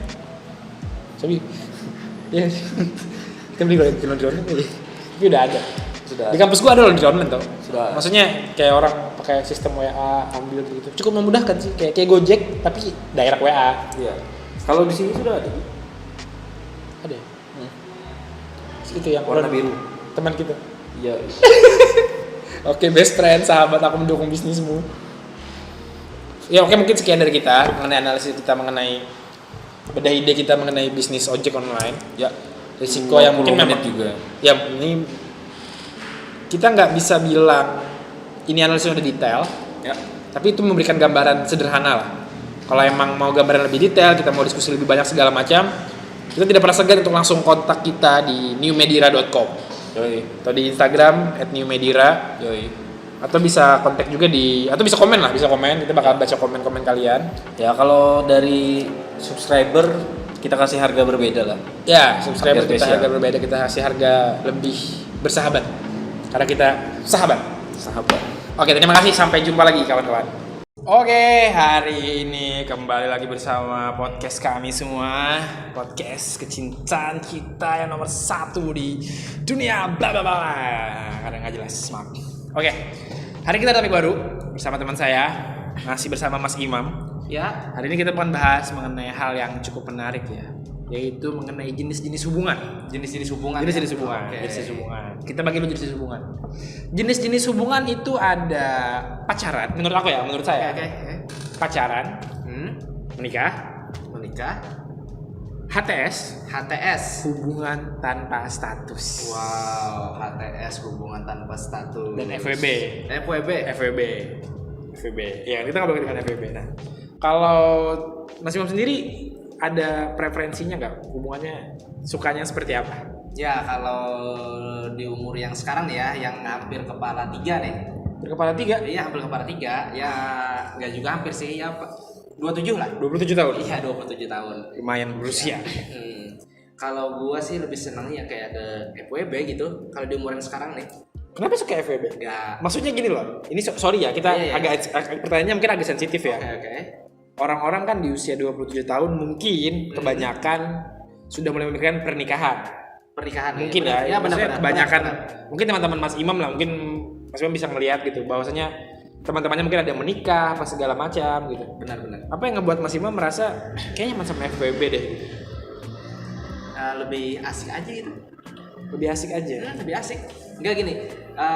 Gua bukannya gak pengen nikah ya. Bukan nggak pengen nikah. Ya pengen. Siapa sih yang gak pengen nikah? Semua orang juga ada. Orang gila pun ya pengen nikah juga. Semua orang gila pengen nikah. Iya benar. Oh iya. Iya nggak? Menarik ya. Lu nggak? Lu pernah ngebayang nggak orang gila pengen nikah? Nggak terbaik. Oh, gue udah tahu. Oh iya kan ada orang gila nikah ya di sini. Iya, gue tahu. Ada. Di daerah gue kebetulan ada orang gila. Dia married gitu. Ya gitu. Sama orang gila juga, cuman ya married. Ya gitu. Nah, kembali lagi enggak di umuran yang 20 ini kan ya kalau gue pribadi nih, gue kayaknya pengen ngejalanin aja dulu. Enggak kan gue pengen pacaran udah. Pacaran udah. HTS pun udah. HTS udah. Nah, kalau nikah kan belum belum nih. Iya. Pengen sih, tapi kan sekarang nih kan gue pengennya FWB-an gitu. Kayak asik aja gitu. Kenapa jadi FWB menjadi asik menurut Ya, Anda? kayaknya kan kelebihnya tuh kayak HTS gitu kan, kurang lebih gitu. Aha. Kurang lebih, tapi kalau FWB ini ada tantangannya gitu. Apa tantangan? FWB ini apa sih tantangannya? Ya gini, lu jangan mikir yang kotor-kotor ya. Oh, gitu iya, ya. iya. Gitu. Enggak, FWB gini kayak gini. Ketika lo ketemu sama cewek, Nah, terus ketemuan ngedate kita, Iya. kayak di satu tempat ini bla bla bla bla bla, ngejalaninnya hari-hari, first time, seminggu, 2 minggu, sampai 1 bulan nih. Terus kan kita sama-sama ada perasaan. ya. Lu sayang, Gue sayang, gue sayang, dia sayang. dia sayang. Nah, tapi di satu sisi kita nih nggak ada yang punya, tapi dia ada yang punya. Oh, dia udah punya pacar berarti. Berarti Anda selingkuhannya. Bukan. Terus? Gini, itu kayak kesannya sih kayak, iya bener juga. Ya lu selingkuhannya lah anjing, dia punya juga sih. pacar. Bener juga sih. Iya kan? Iya bener. Berarti lu selingkuhannya. Ya bisa dibilang seperti itulah. Ya, loh, kok konteksnya kok Oh ya, sih? tidak ya. Oke. Teman baik. Ya teman baik. Nah, gitu. Nah, maksudnya gini loh. Ketika kita, maksudnya gue pernah FWB. Gue nggak ngerasa gue pernah FWB. Oke. Tapi memang ada beberapa hubungan yang buat gue cuman sebatas teman ngobrol, chatan, jalan gitu sekali. Skidi papap. Enggak. Gue ngerasa hubungan nggak tahu ya, ini buat gue pribadi. Gue orang yang nggak bisa menjalin hubungan kalau tidak ada bagian intimnya. Kayak gimana tuh maksudnya tuh? Gimana gue jelasin ya dengan bahasa yang manusiawi ya? Harus ada body kontak. Ya, harus ada apa ya? Apa namanya? Body touch. Body touch ya. Kalau nggak ada body touch-nya tuh saya merasa kayak nggak tahu ya, kalau teman ngobrol doang segala ini teman gue nggak sih? Nggak tahu ya, gue ngerasanya gitu. Maksudnya bukan berarti semua orang kayak gue. Cuman buat gue pribadi, hubungan pacaran, casual dating ya, orang namanya apa sih? Orang nyebutnya casual dating nggak sih? Nggak tahu ya, pokoknya sambil ngerokok boleh nih? Ngerokok. Pokoknya hubungan yang kayak cuman memandang apa ya, kayak ngobrol, jalan-jalan apa segala macem, gue kayaknya nggak bisa deh. Tapi gue pernah LDR. Gue LDR gitu, gue LDR. Tapi ada status pacaran. Nah kalau gue pacaran LDR, gue nggak aneh-aneh. Ya kan namanya kan juga. Karena pacaran. Maksudnya pacaran LDR nggak akan aneh-aneh gitu. Kayak maksudnya nggak akan apa ya? Selingkuh. Ya selingkuh gitu-gitu, nggak akan sama orang atau gimana. Kayak udah satu orang gitu. Nah tapi gini. Kalau gue nggak punya siapa-siapa, ya. Nah itu gue biasanya agak sana sini gitu, maksudnya kayak gimana tuh? Kayak maksudnya ya karena namanya kita PDKT sama orang nggak cocok ya ganti lagi nggak sih? Ya dong. Nggak cocok ganti lagi gitu. Bentar kayak gini. Gue heran. Kenapa? Cewek sekarang kayak gini. Kita punya banyak temen cewek. Ya. Buaya gitu. Tapi sebaliknya cewek kalau punya banyak temen cowok dia bilangnya teman aku. Iya. Ya gini kayak gini. Tapi lu pernah cemburu nggak sama kayak gitu? Ada sih, pernah. Gue selalu gue jujur ya. Gue selalu cemburu apalagi sama cewek yang punya gay friend. Jadi kayak dia ada kayak punya cowok kayak teman sahabat atau gimana, kayak ini gay friend aku doang kok, kita nggak akan aneh-aneh segala macam. Tapi kayak gue nggak pernah ngelihat itu gay friendnya punya cowok beneran gitu. Jadi kayak gue ngerasa kayak ini beneran gay friend gak sih? Apa jangan-jangan ini selingkuhan dia yang mana? Iya dong. Gue suka mikir kayak gitu soalnya.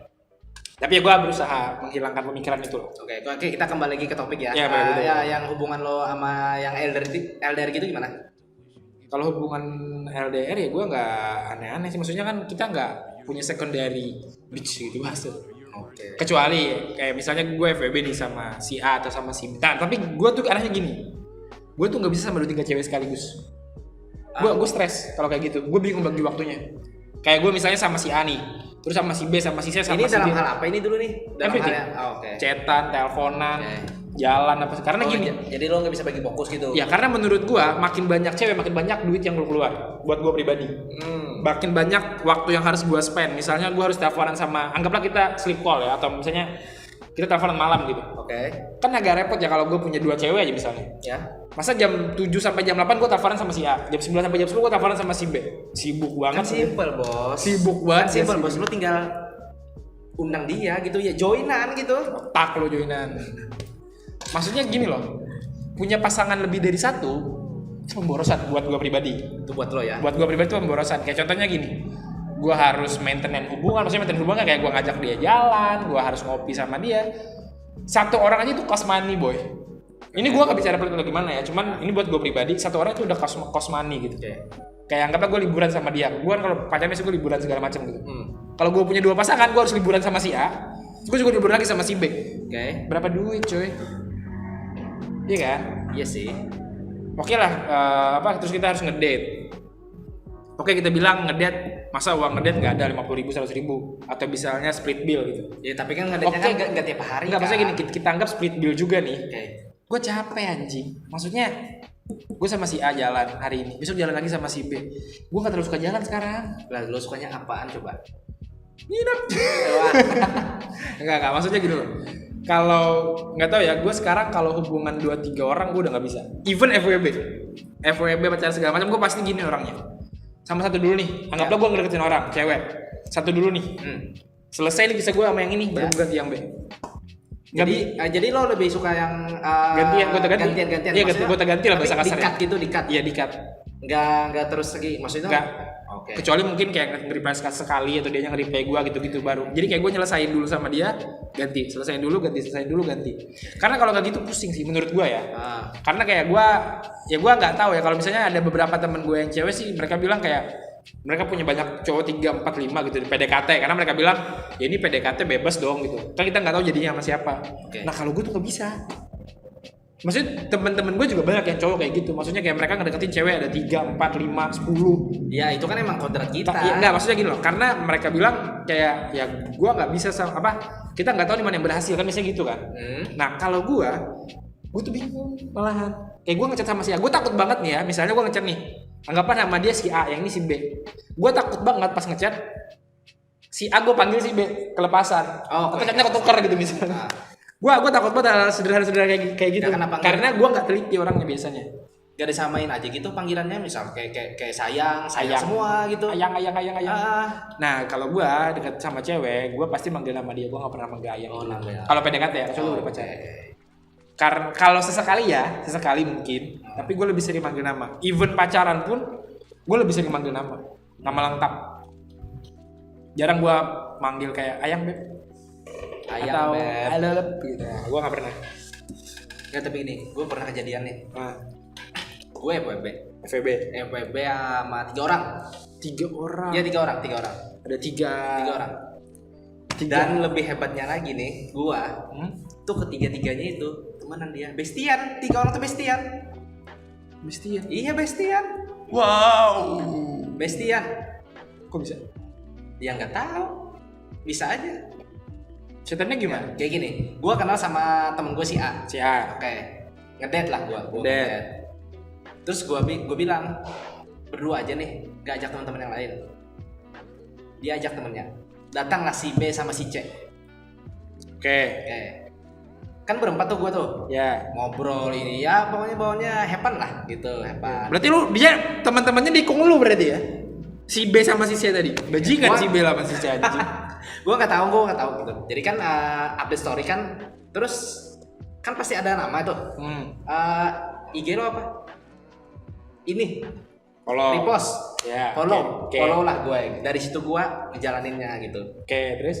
Akhirnya kan si B sama si C ini kan tahu gue dekat sama si A. Mereka enjoy aja. Tapi dengan catatan nih, gak boleh ada yang tahu. Untuk si B sama si C, bajingan Anda kontol. Bajingan. Teman Anda sudah dekat, Anda tikung. Sap. Enggak, kita kan namanya juga memilih kan. Memilih. Lelaki bajingan. Kebetulan gini, gua nggak bisa bertahan hidup sama satu hati. Tidak bisa bertahan hidup dengan satu perempuan. Ya, bukan satu perempuan, satu hati. Maksudnya gimana? Bedanya apa? Perempuan ya perempuan, hati-hati. Kita bisa punya banyak perempuan nih. Ya. Tapi hati ya satu. Ngerti nggak? Oke, kita anggap gua ngerti. Oke. Terus, jadi gini, gua dekat sama A, B, C itu. Ya gua pilih-pilih. Nah, pilih-pilih. Pakai apa nih dulu? Pakai apa nih? Nggak, ajak jalan. Oke, ya ajak jalan gitu. Tapi gua sering-seringin juga waktu gitu. Untuk masalah uang sih ya dicukup-cukupkan lah. Kalau gua nggak punya uang, gua bilang sama dia. Dia juga nggak pernah nuntut gitu. Tiga-tiganya? B sama C sih. B sama C ya. Si A baik-baik aja. Kalau A ya nuntut gua gitu. Si A, kamu menuntut laki-laki, kamu kontrol juga ternyata. Bajingan. Ya saran gua sih gini.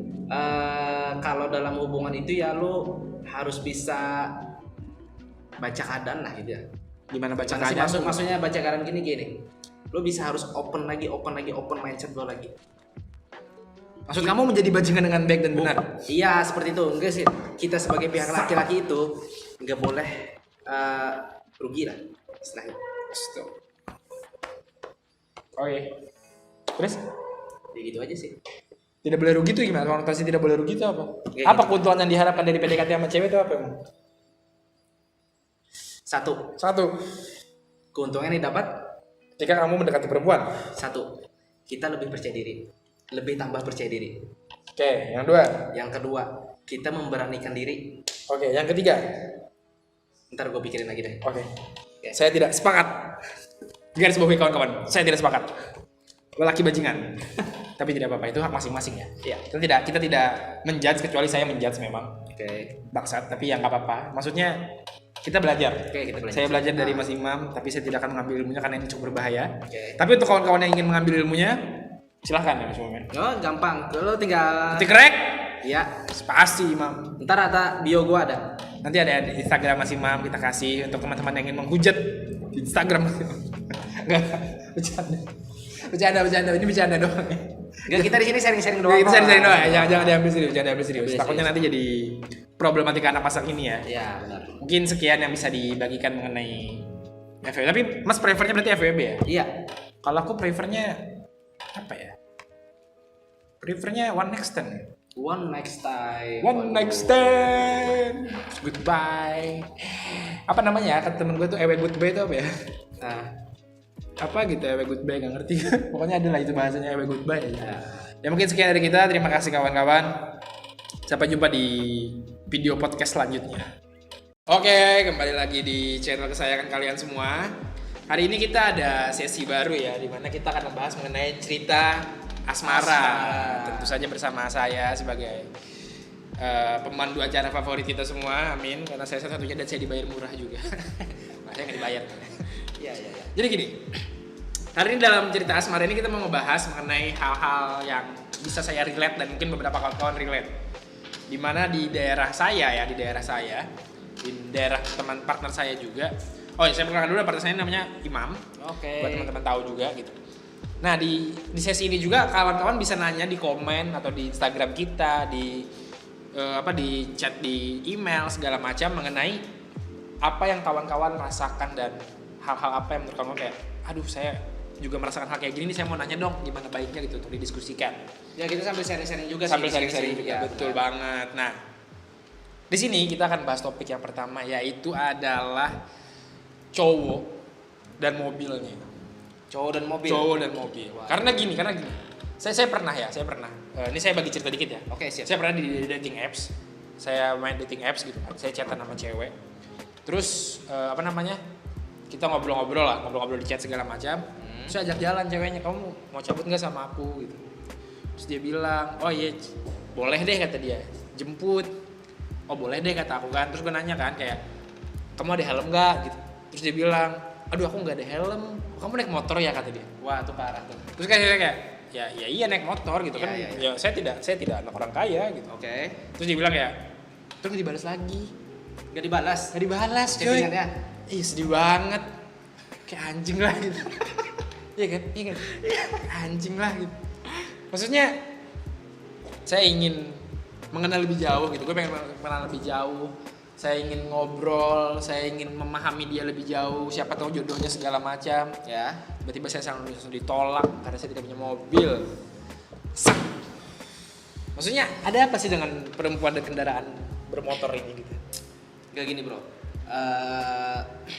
Banyak sih kasus kayak gitu sih. Pernah mengalami? Pernah. Ya. Berarti ini hal yang sering terjadi ya? Iya sering terjadi sih. Sering Mungkin terjadi. ya di kota-kota mungkin ya gitu ya. Kota, di desa, dimanapun kayak. Iya. Dimanapun. Ya, ini cewek nyadar gak sih kayak gitu? Kok yang jatuhin mental kita gitu? Iya, kena mental kan? Iya kena mental bor. Saya kan merasa kayak, aduh, saya miskin lagi. Kan Anjing padahal lah. kan niatnya kan pengennya kan kita kenalan, nambah teman kan gitu doang. Iya. Kalau cocok kan kita jalanin aja gitu, Ah. ke lebih jenjang serius gitu. Nah, terus kita ngatasinnya kalau kita nggak punya mobil gimana ya? Masa ngerental? Ya ngerental mah rugi. Rugi ya. rugi dong. Udah nggak punya duit ngerental mobil ya? Iya, udah miskin pula. Iya lagi anjing. Nah sekarang gini, kalau misalnya gini kan, kau pernah ngalamin ditolak karena nggak punya mobil? Serius? Iya kan? Maksudnya tadi kan gua ngajak dia jalan dia nggak mau kan gitu. Oke. Nah, misalnya gini, lu kalau ngedate, Ya. yang bayarin siapa? Menurut lu yang ngebayarin kalau ngedate tuh siapa? Ya harusnya sih laki-laki. Kenapa harus laki-laki? Ya karena kan laki-laki itu kan kayak pemimpin gitu. Hati-hati anda ya? Iya, harusnya kan kita yang ngajakin kan, Nah. harus kita yang bayarin gitu. Masa iya cewek yang bayarin? berapa kira-kira ongkos ngedate jika kita mau first date? Mungkin 200 mungkin ya. 200? Iya 200, itu kan standar kafe-kafe gitu. Ya paling cuma kopi doang atau ya cemilan kayak 200 kentang gitu. Mahal yang ngedate ya? Iya mahal. Gue gak pernah ngedate lagi. Waduh. Udah berapa tahun gak pernah ngedate anjing. Lah terus kan kalau lo mau ketemu cewek gimana? Gue kalau ketemu cewek, Masa iya di kos atau di rumah gitu kan nggak ada yang ya saya sih inginnya Gak, kalau gue kan ketemu cewek biasanya kayak apa ya, gimana ya gue ketemu cewek ya? Gue tuh terakhir ngedate lumayan lama sih, maksudnya ngajak cewek ngedate ya. Oke. Udah apa ya, maksudnya bukan hal baru. Gue ngajak ngedate cewek tuh kayak ayo ketemu di cafe shop, coffee shop mana gitu. Iya, tapi kan jatuh kan ketemuan juga kan di kafe Ah, shop. gua bayarin kopinya mungkin ya. Maksudnya gua yang bayarin. Lu nggak pesen? Pesen juga. Cuma maksudnya kan enggak 200.000 sih. Tapi emang iya ya. Iya. Ngedate tuh mahal ya. Iya mahal bos. Berarti kalau kita miskin juga bisa ngedate. Gak bisa lah. Tahu kenapa saya tidak ngedate selama beberapa tahun ini? Coba. Tidak punya uang. Waduh, parah. Gini aja, kita ngedate di aplikasi pun ya kita pakai uang. Kenapa ya uang? Ya, kota internet. Oh, Kan uang juga kan, pulsa gitu. betul, sudah betul. Iya, iya. Tapi misalnya kita kalau pacaran online menurut tuh gimana? Pacaran online. Pacaran online. Parah sih. Apa parahnya? Enggak parah. Maksudnya kan ada orang LDR dong yang dia nggak pernah ketemu sama ceweknya misalnya LDR doang.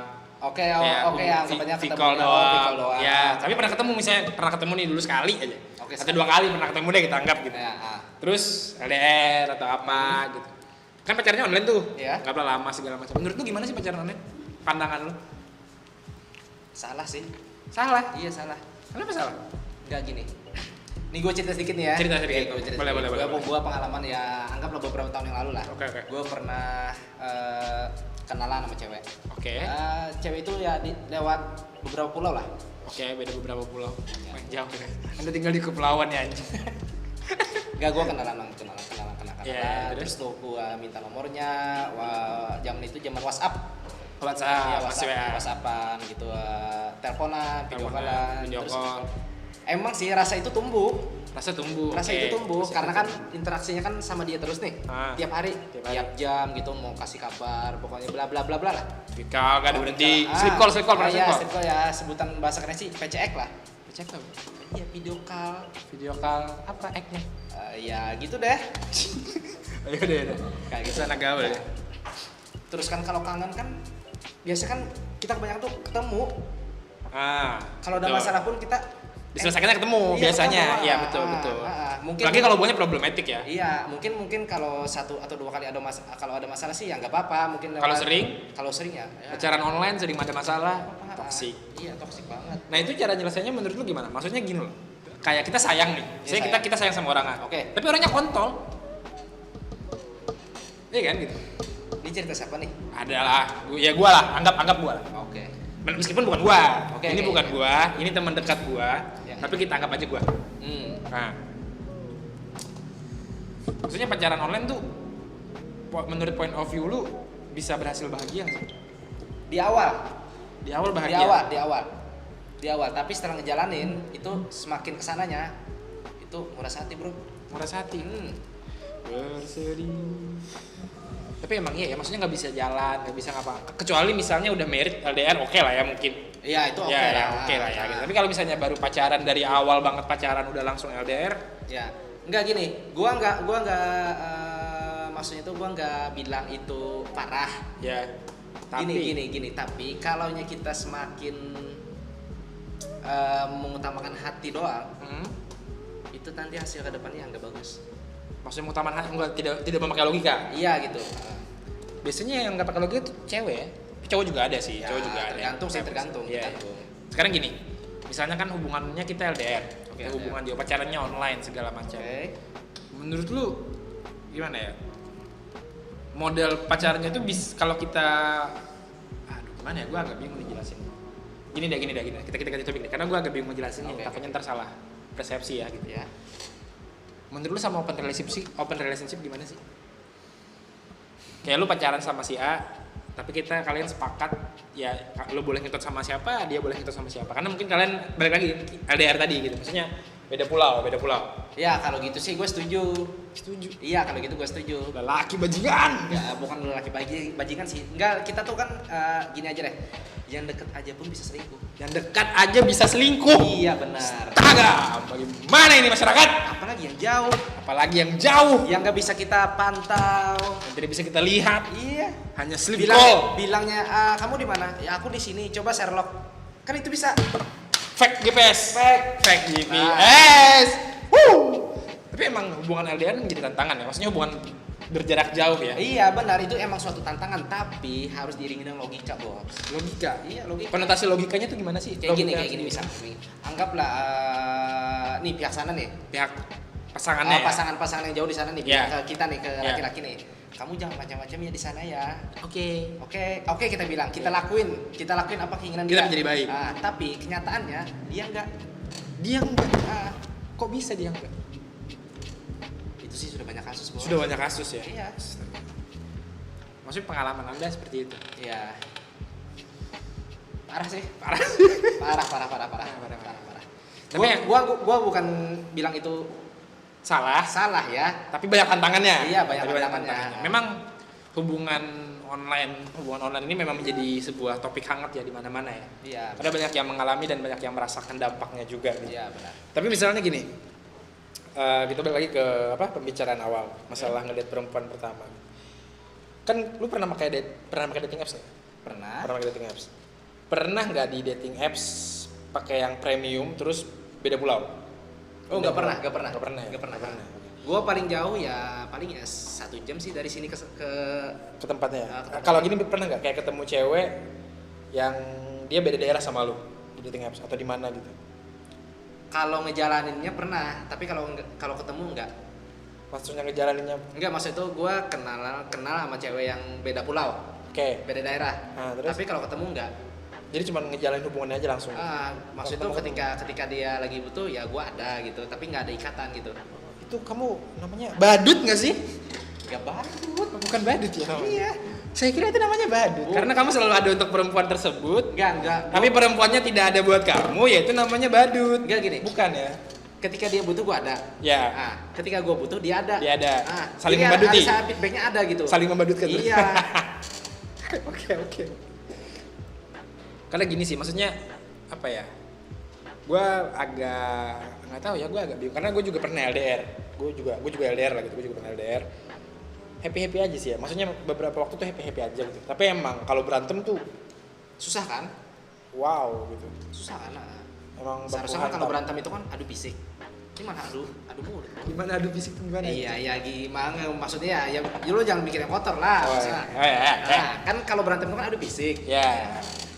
Ya, masa kita dibisik sama cewek sama pasangan masa gitu kan? Enggak, ya Kasar. fisiknya ya beda lah fisiknya tuh. Maksud kamu melakukan fisik tubuh ya? Enggak, gua nggak bilang gitu loh. Oh, saya yang bilang berarti. Oke, mungkin itu pembahasan singkat kita mengenai hubungan online ya. Ya. Secercah mengenai hubungan online. Kembali lagi nanti ke sama saya dan Imam di lain kesempatan. Oke. Terima kasih guys, sampai jumpa lagi.